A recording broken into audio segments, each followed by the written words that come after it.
Olha a bola esticada para o Denilson. O toque buscando o Fabinho, a chance e o árbitro marca o pênalti. Houve um toque de leve, mas o suficiente para o árbitro marcar o pênalti. Olha só. Olha o Fabinho na bola. Vai para a bola, autorizado. Correu, bateu.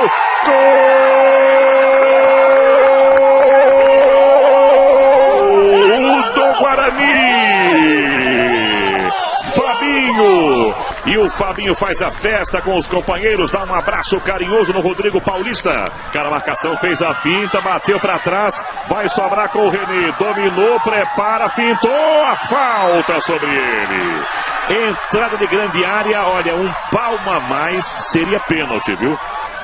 Olha a chance para o Salgueiro, Clepson na bola, bateu, defendeu, gol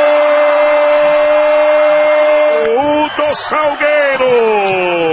Clepson! Agora um para o Salgueiro, um também para o Guarani. O contra-ataque para o Denilson.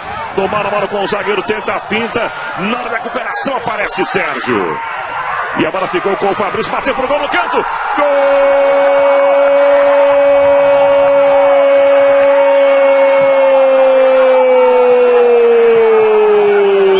do Guarani!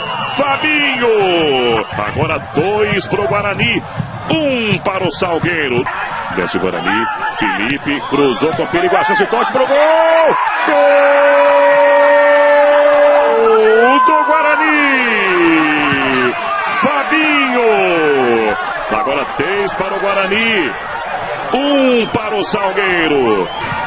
Já tocou rápido, deu condição, bandeira, olha ali, o Fabinho vai fazendo o gol, lançou no meio para o Felipe, atenção, preparou, ajeitou, tocou, gol